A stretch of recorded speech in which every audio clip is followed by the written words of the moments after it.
Le damos la bienvenida en la unidad básica de Victorica a José de Petri, que nos ha venido a hablar y a presentar su libro Los rostros de la tierra. A mi derecha, Silvana, vicepresidente de unidad básica. José a mi izquierda, pero ante todo quiero conmemorar el fallecimiento de Juan Domingo Perón, un 1 de julio de 1974, a 48 años de su partida.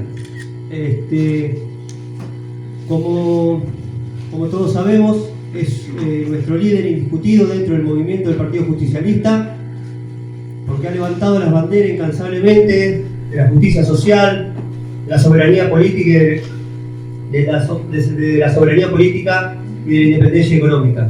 Son las mismas banderas que hoy levantamos con Cristina. Acá ha dejado su legado, acá estamos todos dentro de esta unidad básica.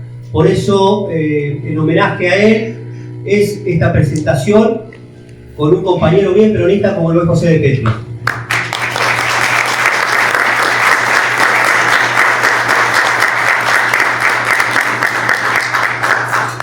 También decirles y dejarles un saludo muy grande y un fuerte abrazo de Luchi, bueno, que no ha podido estar presente, obviamente porque tiene que acompañar a Cristina en el acto del Senado. Bueno, dicho esto, ahora sí, voy a presentar a un compañero historiador que no tiene un no para con nosotros. Esta actividad estaba programada para el mes pasado, pero bueno, por problemas de salud de José, no pudimos realizarla. Ahora en estos momentos, José siempre a disposición para con nosotros, entonces quiero presentarlo, historiador, compañero, presidente del bloque Frejupa de Santa Rosa, José de Petri, para todos ustedes, compañeras y compañeros, en homenaje al aniversario de Juan Domingo Perón, fallecimiento de Juan Domingo Perón. José, Petri.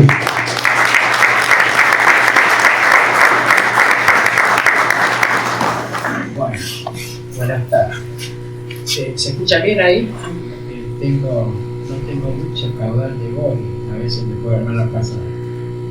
Bueno, sí, yo recuerdo perfectamente aquella siesta de hace 46 años atrás. Para escucha. No se escucha. Capaz que no se corre un poquito. Ahí se escucha mejor. Sí, ahí.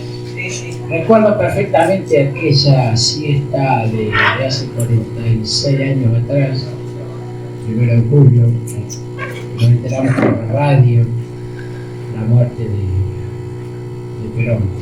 Recuerdo la tristeza, me agarró en la calle, me acuerdo que la gente en las casas comentaba a viva voz la triste noticia. Y fue un día, recuerdo, un día gris, plomizo, no con un sol como este. Y recuerdo la tristeza. Y mientras viva me acordaré de este momento, porque era como que sentimos ese sentimiento de orfandad.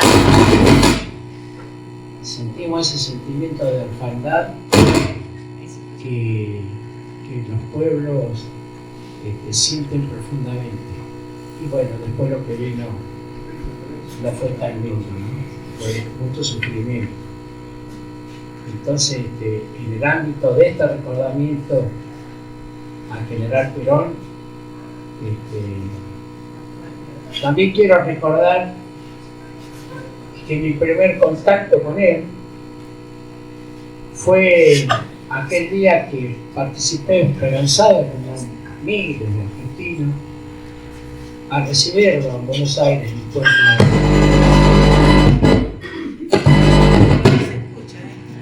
¿Ahí se escucha? A recibirlo esperanzado allá en el puente 12, en el camino de cintura, viajando desde temprano, subidos a un camión, me acuerdo, con un grupo de obreros de obras sanitarias, de remedios de calada, que yo estaba circunstancialmente. Y bueno, son pequeñas fotos que uno en estos días, en estos recordamientos, se le agolpan en la cabeza y en los sentimientos. Y yo quiero rescatar también, aprovechando la circunstancia del libro Los rostros de la tierra, a un Perón que no es lo suficientemente conocido en ese aspecto. Como todos sabemos, Perón, por vía materna, tenía sangre indígena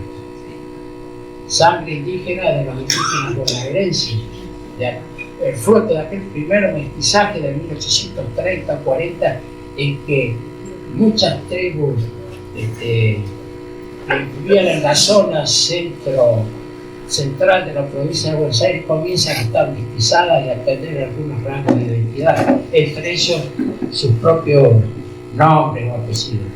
Juana Sosa, su madre, descendía de estos grupos de indígenas bonaerenses que habían ido acriollándose, mestizándose. Y él mismo lo dijo en un reportaje, después, oportunamente, al tiempo, ya siendo lo que fue, que no hablaba mucho de eso por una cuestión de que si no se le complicaba su carrera de oficial militar para poder acceder a la escuela de militares, de oficiales. Que hace ustedes el bajo grado de consideración que se los tenía a los pueblos originarios en aquel planteo oligarca de una Argentina que después tuvo que venir a trabajarla y a formatearla para el pueblo.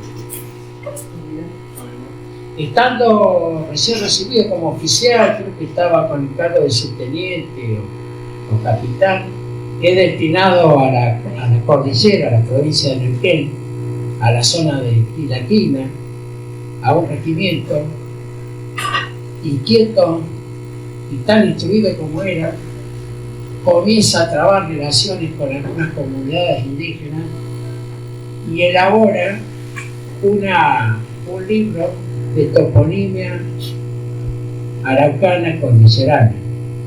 Él no era hablante de la lengua, él simplemente tenía una mirada especialísima a esto por la doble condición de que era un pueblo originario, y él se rescataba como descendiente por vía materna de los mismos, y también veía el grado de iniquidades que estaba sufriendo esa gente, que lo habían desplazado de sus lugares y estaba en condiciones bastante precarias. Y él hace un trabajo que excede su trabajo de militar.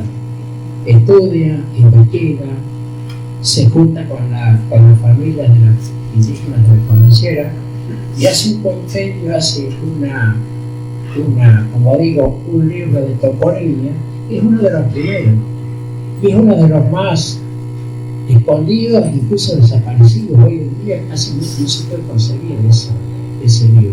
Y es un aspecto que no se conoce casi del Perón.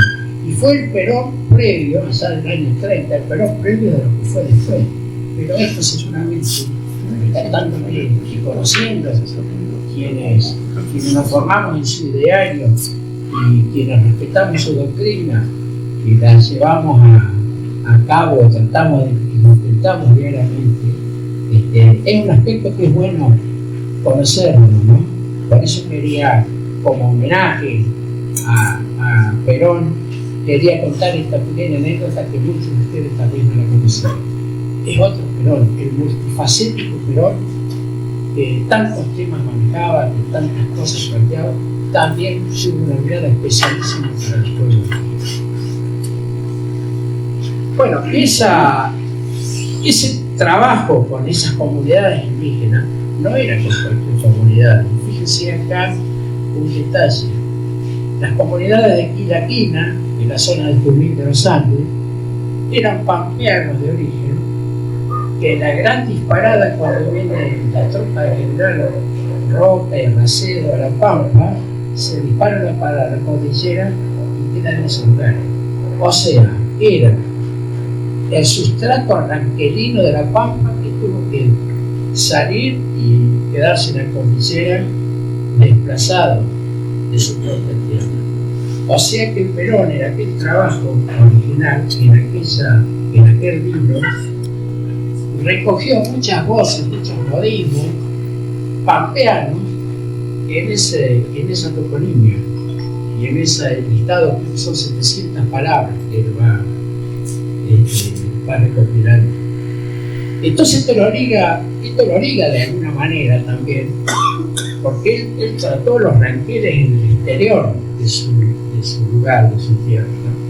Y esto lo liga un poco a los rostros, al trabajo que hicimos junto con Pedro Viña, porque estamos hablando en definitiva de la misma gente. Tenemos hoy la posibilidad de recordar aquel trabajo de Perón ligado de alguna manera a los pampeanos, a los primeros pampeanos.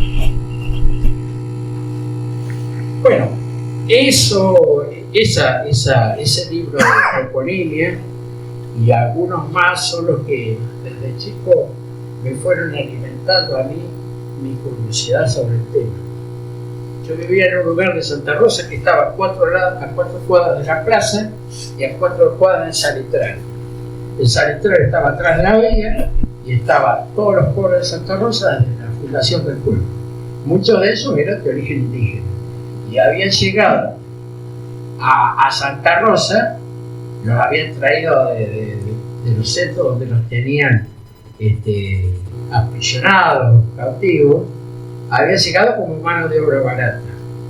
Y entonces tenían una mirada bastante de soslayo de la burguesía del centro que estaba en ascenso y que iba formando esa ciudad con un lugar, con una primera villa de diseño, por decirlo de alguna manera.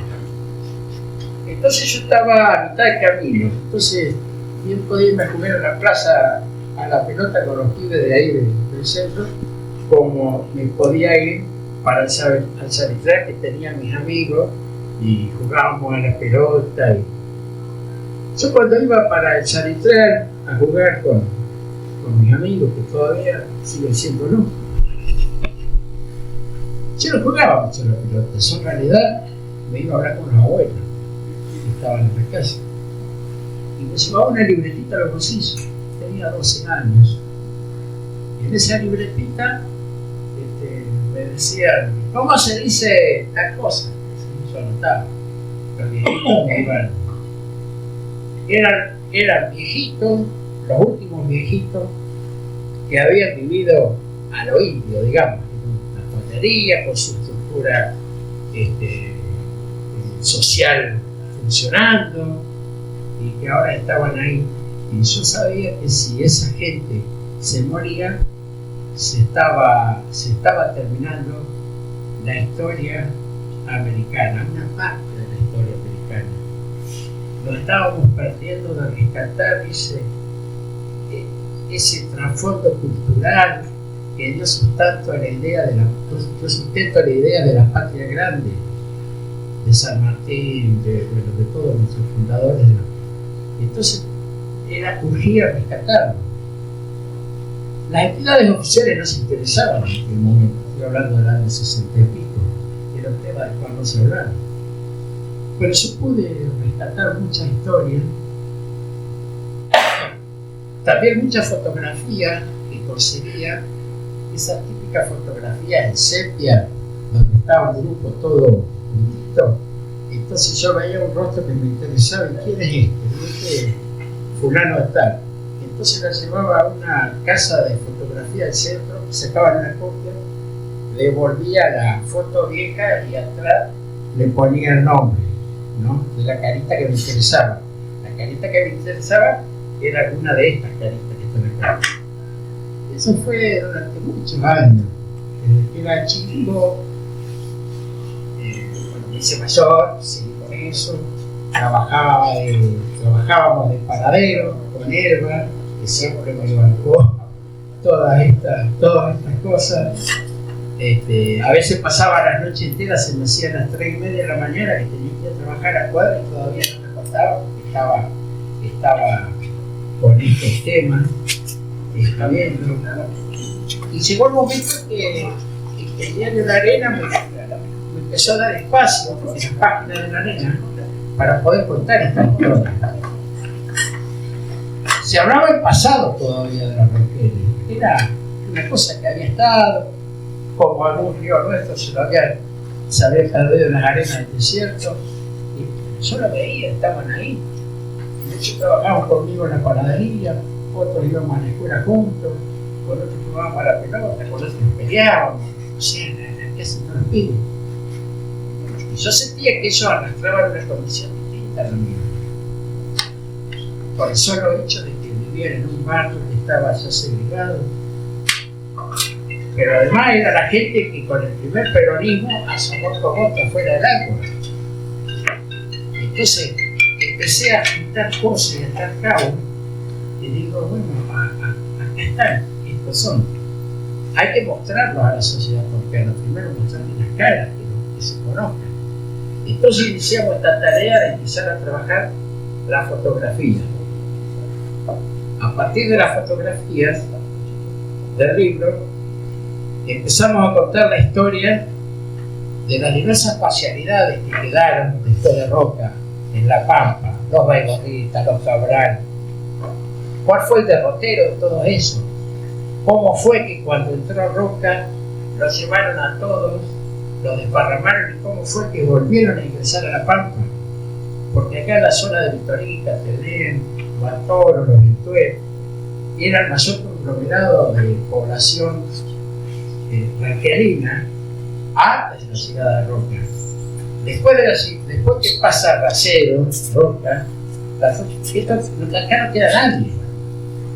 ¿Y cómo es que vuelven muchos de los ranqueles acá a Victorica?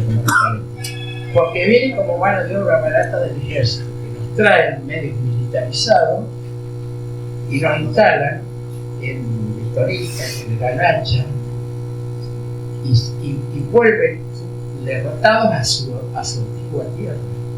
Y por eso persisten hoy campesinos como el Cabral, Carripilón, no solo nombrado, acá mismo cuando en un tiempo se los llevaron, pero también por eso Cabral, Carripilón, Rosas y otros campesinos los podéis encontrar en otros lugares de la Argentina, de la provincia de La Pampa y de la Argentina, justamente porque los desparramaron, les llegaron su cultura, los arrojaron a los márgenes, no solamente de las mejores tierras, o de las tierras, porque no dieron nada, sino a los márgenes de las mejores oportunidades de vida como comunidad y de vida como individuo, como persona.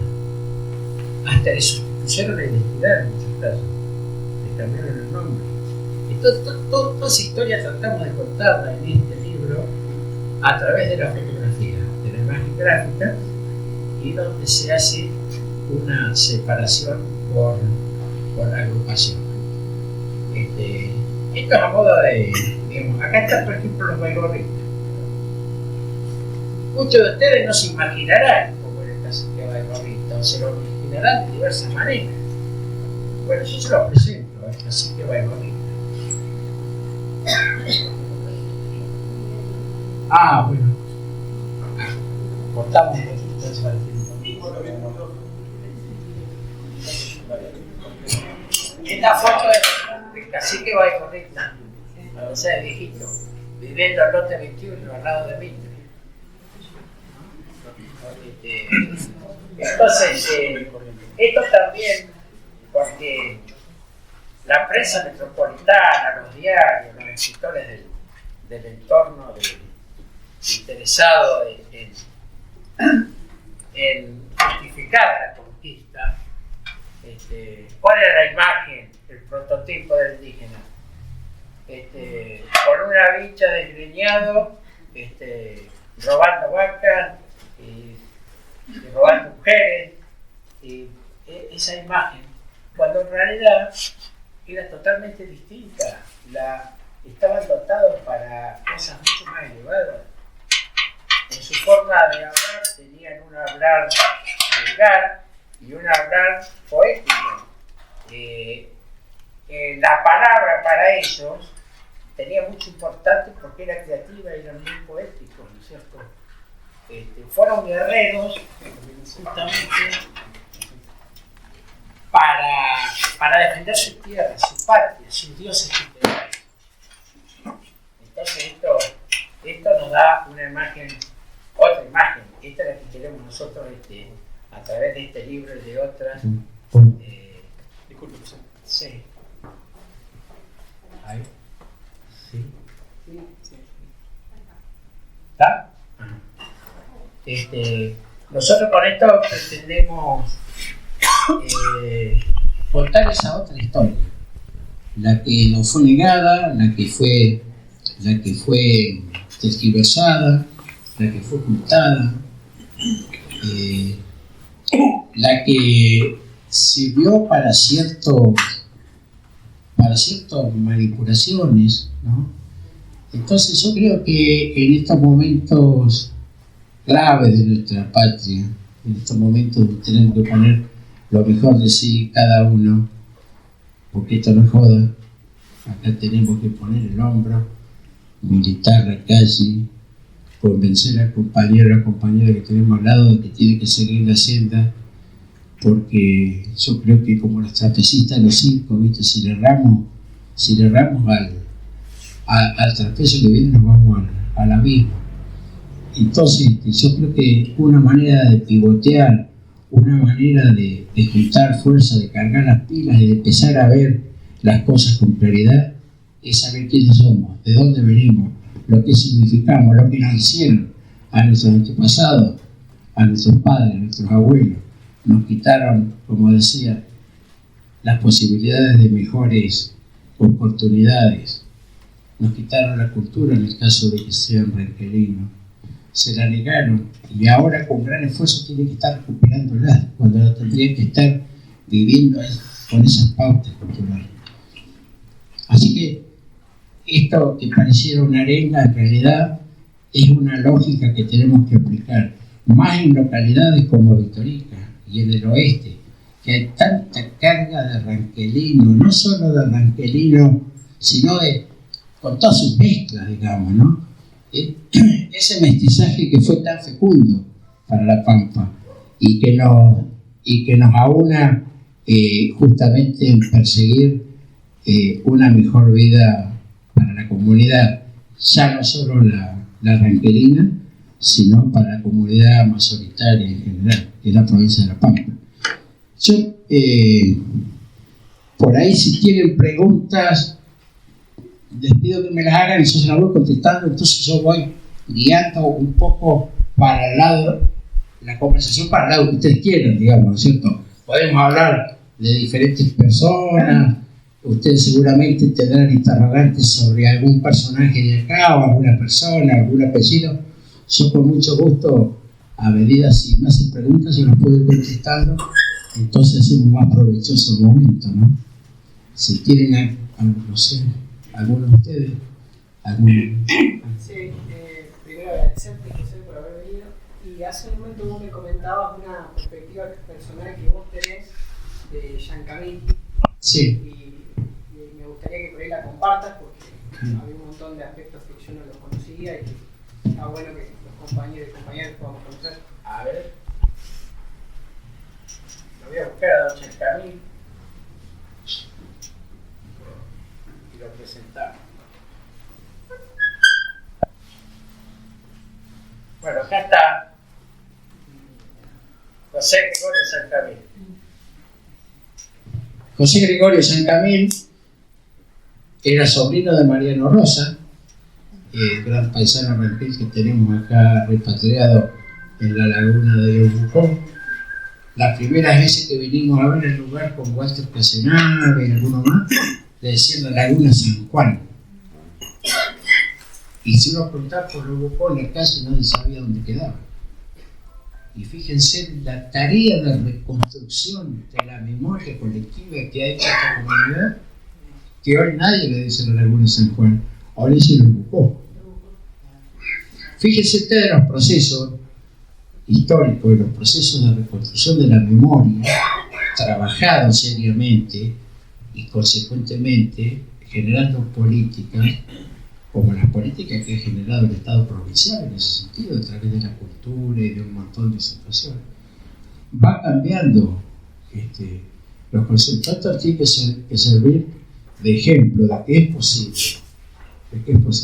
Y quiero relatar rápidamente la historia de José Gregorio Jean Camil, que era sobrino de Mariano Rosas.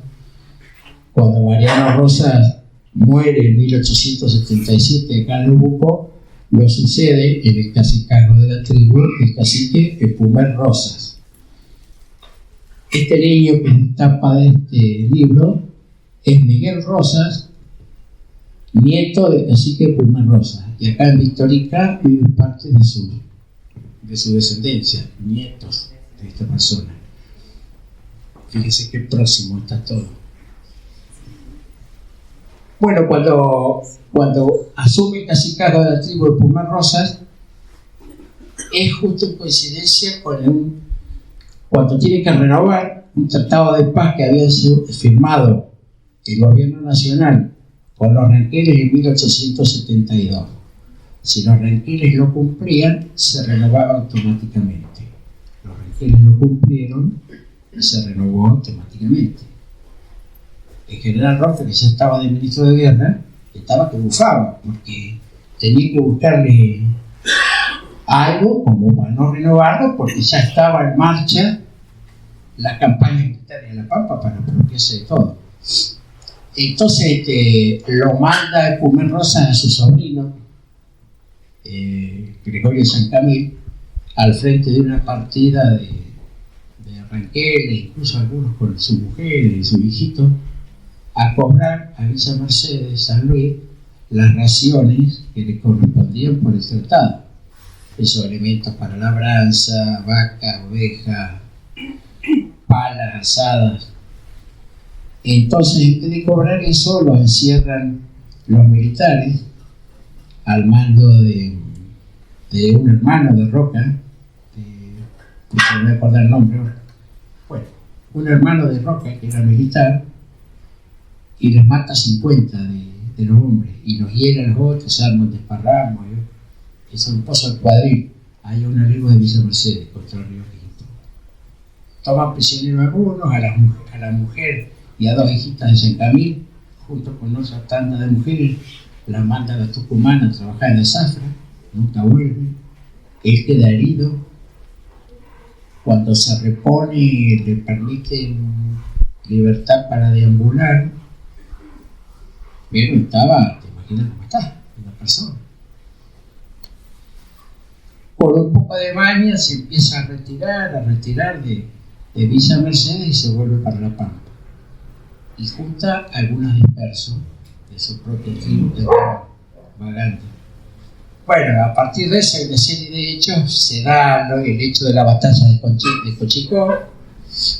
Él se dispara para cruzar la cordillera por Cobumpo. Va allá, que estaban varios de los primos de él, de los Rosas en Chile. Logra traer algunos y le sigue resistiendo al estado roquista ya. Le sigue resistiendo La Pampa hasta que en 1885 en el Meauco lo toman prisionero y lo mandan a él y a todos sus grupos, los mandan ingresados a la isla Martín García. Y ahí se reencuentra con los otros de su tribu que estaban presos en Martín García. Poco tiempo más tarde lo pide Roca, Rudencito Roca, que le había pegado acá en Pozo del Cuadril la sableada. Le había dado el presidente, el hermano, creo que algo así como 100.000 hectáreas en Misiones. Entonces empieza a correrse el rumor que los quieren mandar a Misiones. Entonces él, junto con Pincel y otros más, San Camil, una noche, estando ahí en la isla Martín García, roba unas chalupas, unos botecitos, y se cruza para el Uruguay. Un despelote de Cancillería hasta que logran repatriarlo de vuelta por Cancillería. Segunda fuga internacional.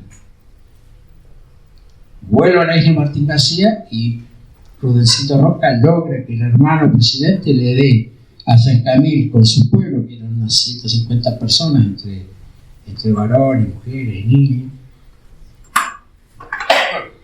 y lo manda a Misiones a talar la selva para preparar la tierra para plantar creo que caña de azúcar. Estando trabajando ahí, debido a los malos tratos que recibe de parte de los capataces y los milicos que tenían ahí, se sublevan. Hay un expediente interesantísimo que lo rastreamos con junto con Casenavi años, por lo menos 20 años, hasta que lo encontraron. El expediente de la sublevación de San Camil, ahí en el ingenio Santa Ana, que está ahí todo narrado, obviamente, por la policía. Y donde consta la batalla campal que resistió, ya no quedaba un indio libre en la Argentina, estaban todos, era 1888, 10 años después de la campaña del desierto. Y él seguía resistiendo con las armas en la mano, con el pueblo a cuesta.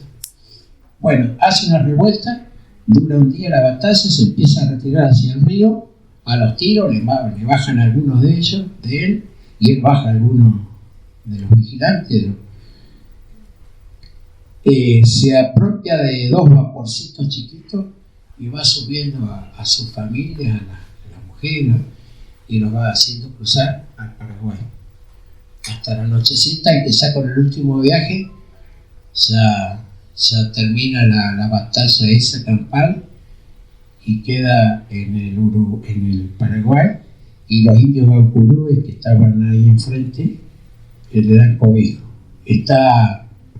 Empieza otra vez el gobierno nacional a pedir la extradición, el gobierno paraguayo se la niega, para mantener el buen trato con los guaycurúes, con los indios guaycurúes paraguayos, y más o menos 4 o 5 años más tarde logra la amnistía del gobierno nacional, le permiten cruzar a la Argentina de vuelta, cruza a toda su gente y empieza el éxodo para su tierra. Fíjense la determinación de esta persona, el carisma del líder. Y yo pude reconstruir toda esta historia que no era conocida a partir de los nacimientos de los hijos. Le nace uno en Paraguay, en Encarnación, otro en Corrientes, otro en Entre Ríos, así de un año a otro, ¿no? Otro en Córdoba, en el norte de Córdoba, otro en el sur de Córdoba, y ya los 2 menores que nacen acá en Colonia Mitre.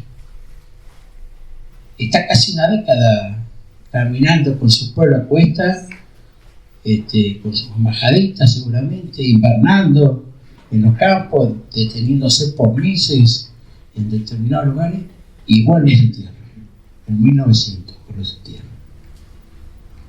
¿Qué más se precisa para reconocer a una persona como un héroe con 3 fugas internacionales y que enfrentó al poder roquista 10 años después de la hecatombe para los pueblos americanos?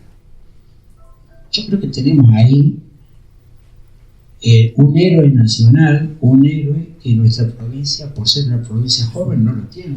Salta tiene a sus héroes, Corrientes, las viejas provincias del virreinato, y nosotros como provincia nueva no tenemos este tipo de personajes. Sin embargo lo tenemos, pero está acallado y desconocido justamente por las políticas desde el Estado Nacional, desde la metrópoli, donde la Argentina interior no existe para muchas consideraciones.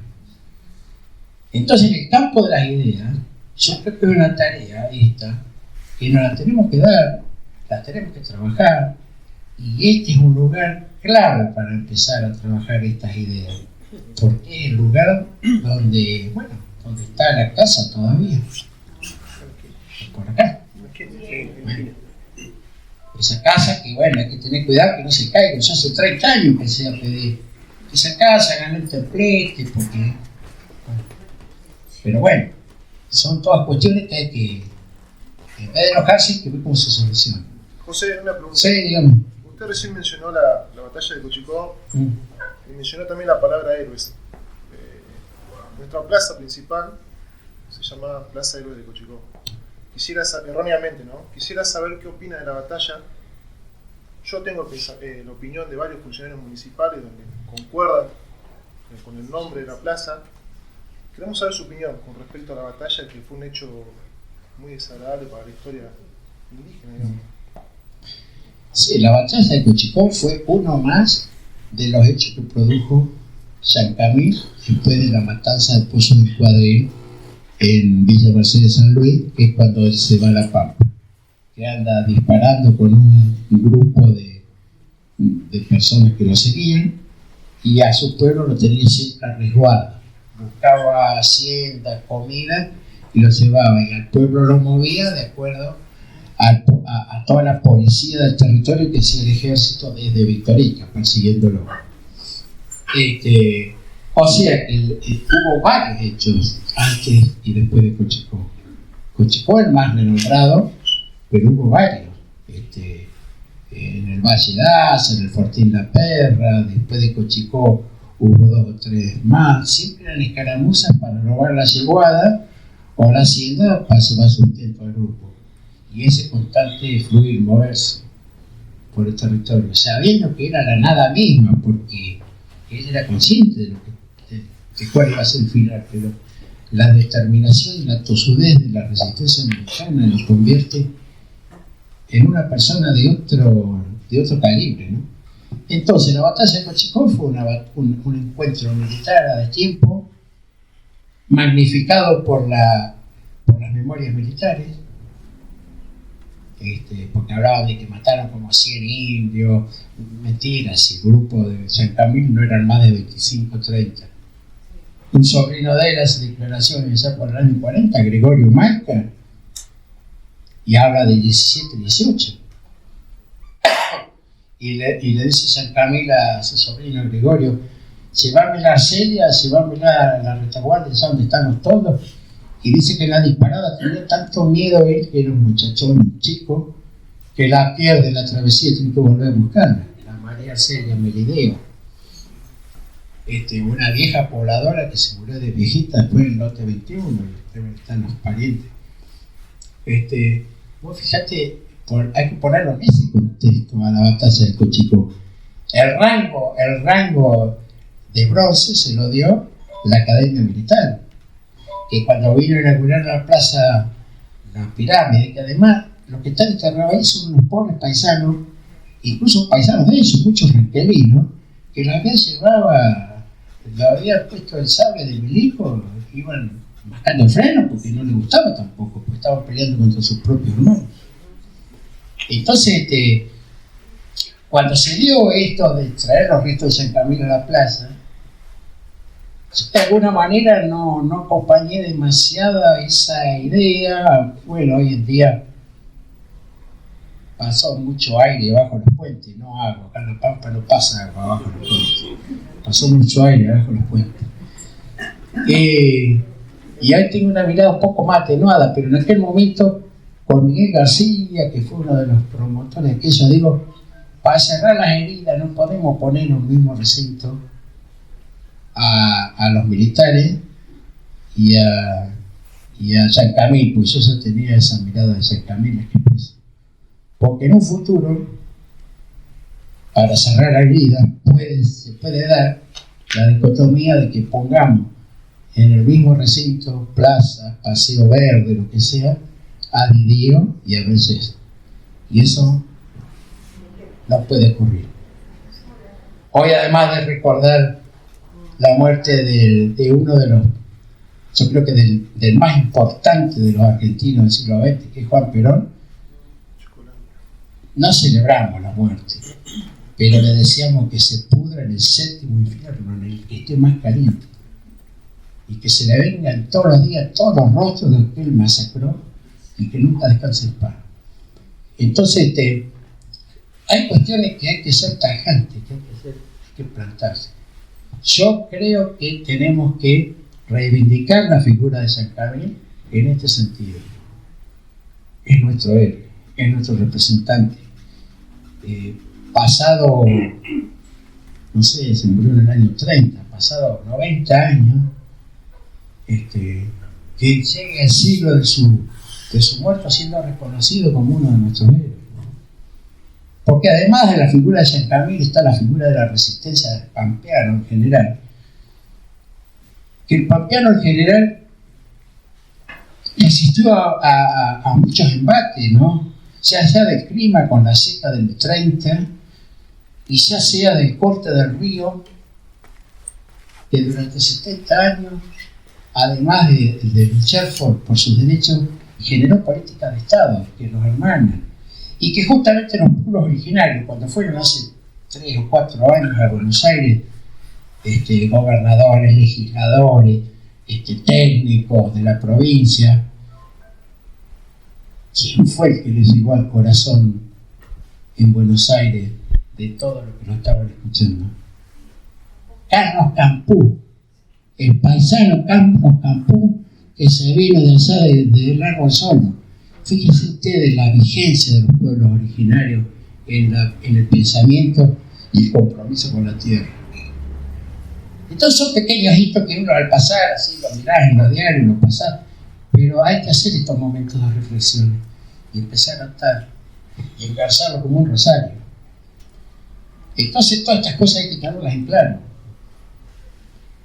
Por eso es que la historia de San Camilo está buena de relatarla en las escuelas y trabajarla en otros ámbitos, como para que nos aúne en una mirada y una esperanza de una Pampa que realmente vaya por su derecho, vele por ello y que además corone sus políticas, en este caso las hídricas, ¿no?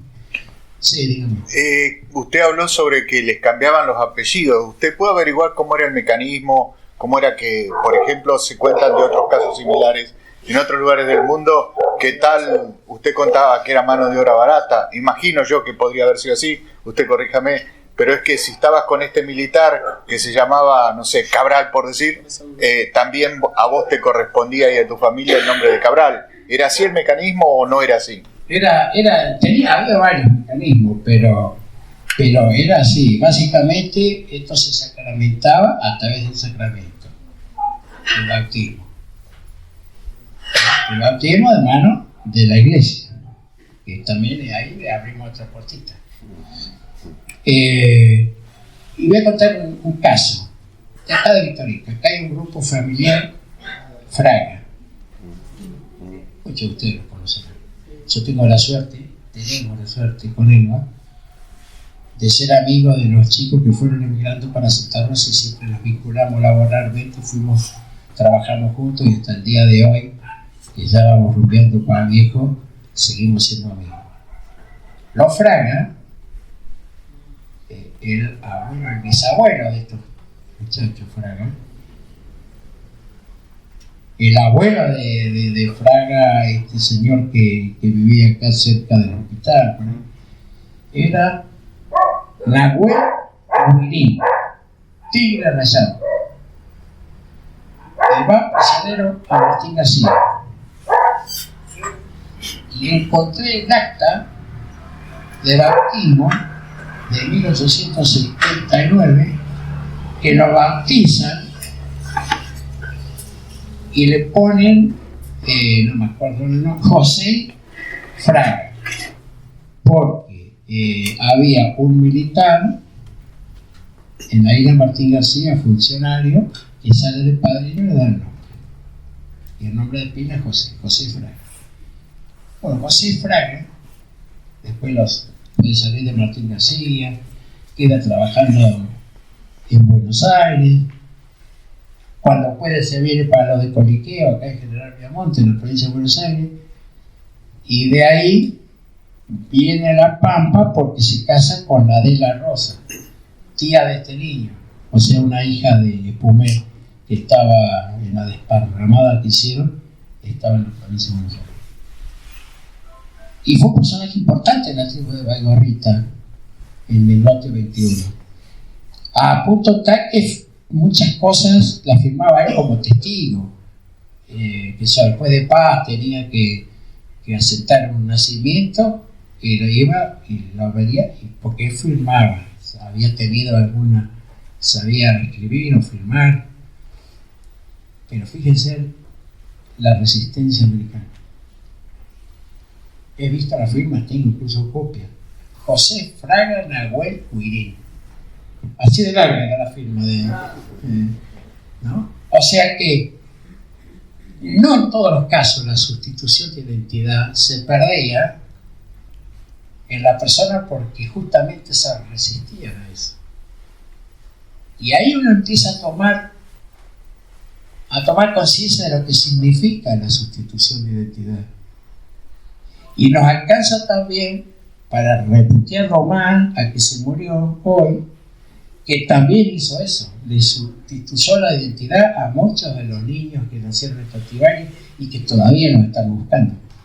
Entonces, no fue común lo que pasó con Roca en 1879 y lo que pasó 100 años más tarde en la Argentina con el golpe militar. Fue común, fue parte del mismo plan.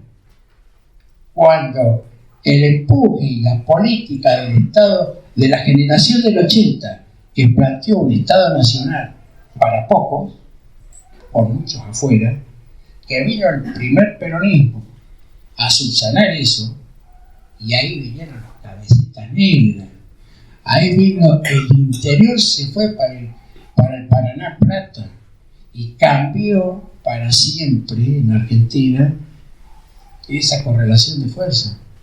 Y fue un actor social, cabecita negra de la Argentina, que nunca más se salió de la escena nacional.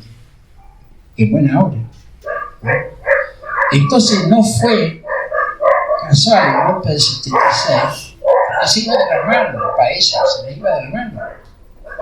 Entonces nos hicieron faltar 30.000 en la creencia de que nos daban el golpe final, y nos recompusimos. Nos tuvimos que chupar a Menem, nos tuvimos que chupar a De la Rúa, pero felizmente apareció el nestorismo, Néstor, Cristina, y tuvimos días de florecimiento general, como dijo Rodolfo Walsh, y tuvimos derrota.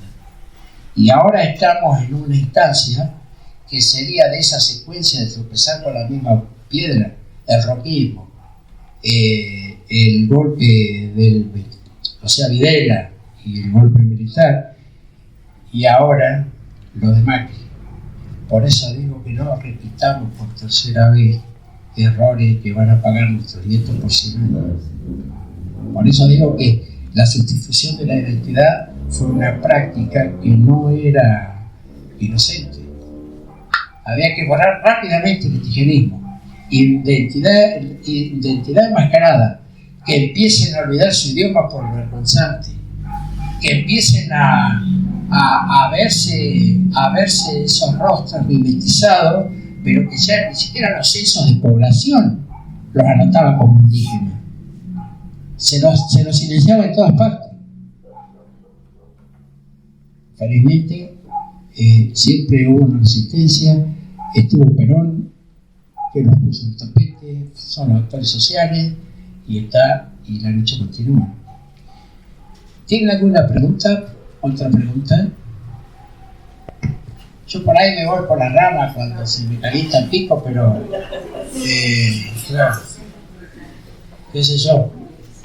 El libro rescata. Bueno, acá por ejemplo, esta persona es Gregorio Malta, el sobrino de San Camilo, el que estuvo en la batalla de Cochicó, el que estuvo en la fuga internacional a Chile y al Paraguay con San Camilo. Murió pobre y olvidado en un ranchito de la colonia Mitre, del norte 21.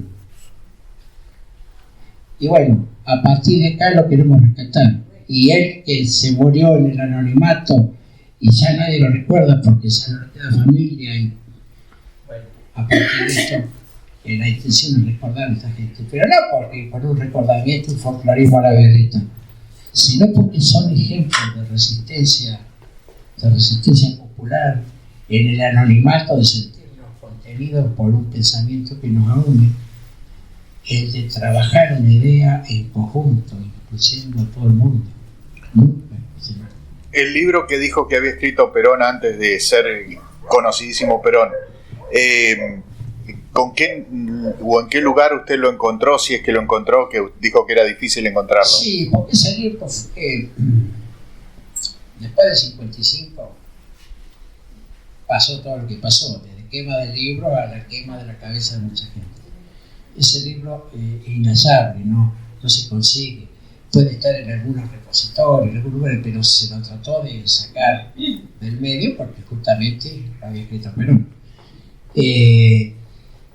Además, justamente después del 55, era un libro que empezó a ser vilipendiado porque dijeron que había sido fraguado y copiado de otros libros, de Augusta, de Barbará, cuando en realidad, como en todo libro, él mismo había notado como libros de consulta. Pero bueno, fue muy bombardeado ese libro, ¿no? Y como en realidad lo que trascendió después de su doctrina y todo el inmenso estadista que fue, como que quedó en el olvido, ¿no? Pero es un libro que más que todo nos pinta a un Perón que sabía que él era tenía parte de sangre americana, que eso lo hacía trabajar en línea con aquel pensamiento de la patria grande, porque ella empezó a hablar de estas cosas. Y es un Perón que todos quienes reivindicamos su obra y su doctrina no lo conocemos, y también hay que conocerlo en ese aspecto. Es un aspecto menor tal vez, ¿no? Pero está bueno en esta fecha recordarlo y en el ámbito de los rostros de la tierra. Pero no lo encontró. No. Si lo buscas por internet puede haber. En la biblioteca de acá de Torija está. ¿Está? Es una reedición que hizo el Congreso de la Nación. Ah, bueno, perfecto. Sí, está. Bueno. Niña Araucana es Juan Domingo Perón. Perfecto. Mirá, ahí está.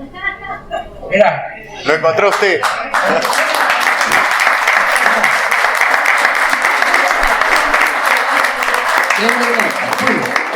Ese libro es una reedición, o sea, no es el libro original. No, porque sé que hubo una reedición. Sí. Que creo que es la década del 70, no me acuerdo. No sabía.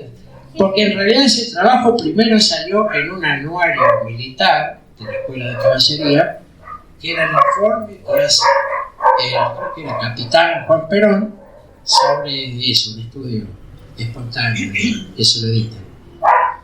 Y 2 años más tarde, en 1934, lo editan en forma de libro. Y después, bueno, hay una reedición según dice. Sí, es bastante, o sea, nueva, Claro. 70 y pico.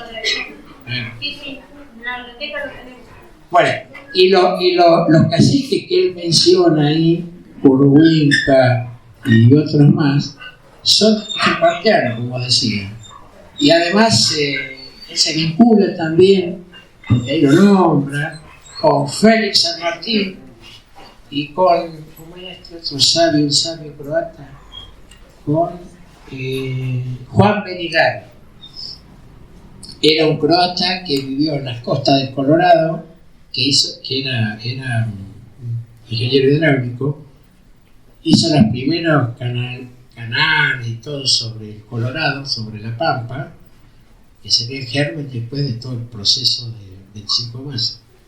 Y se casa con Septuquén, que es una sobrina de Catriel, y adopta de alguna manera la vida y la forma de vida de los catrieleros, y era políglota, hablaba como 15 idiomas, se le tenía mucha facilidad, y estudió y aprendió a hablar la lengua araucana, e incluso escribió muchos libros y tratados sobre la lengua araucana.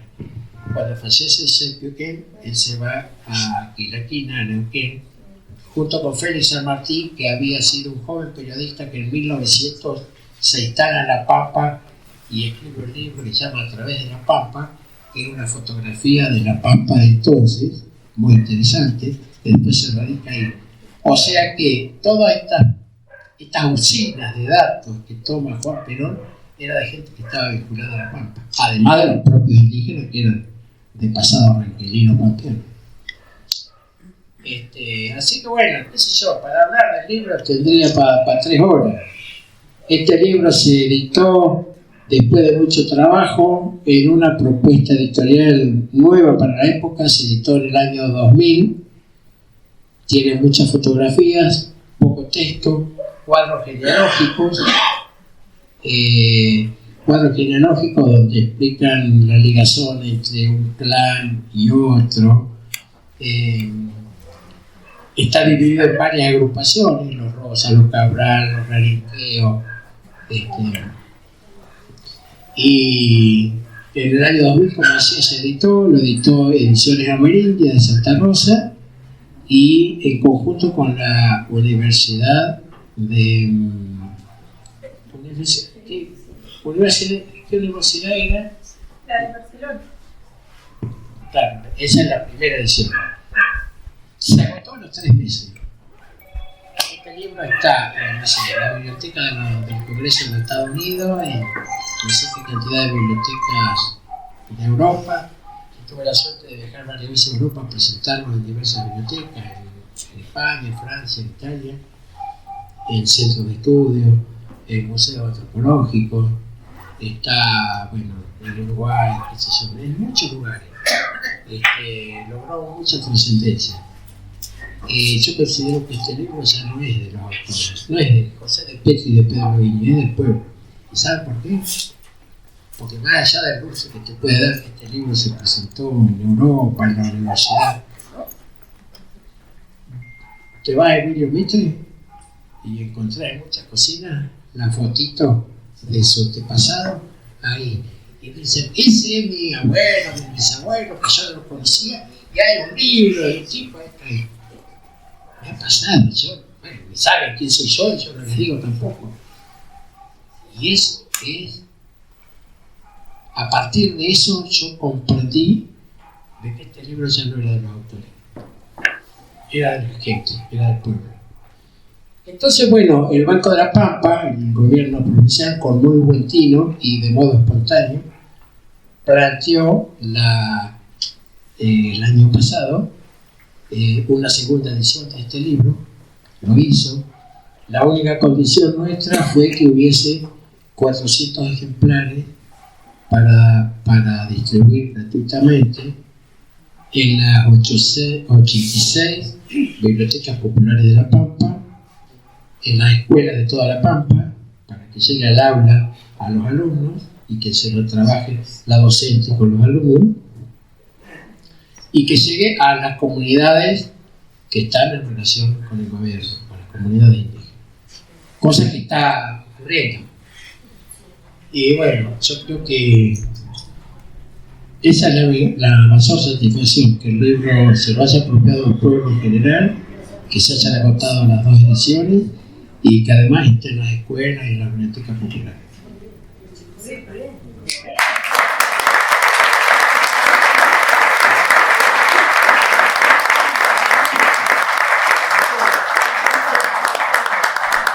José, muchísimas gracias por haber venido, por habernos elogiado con tu presentación del libro en nuestra unidad básica de Mitónica. Renuevo el aplauso para José de Petri, historiador y compañero.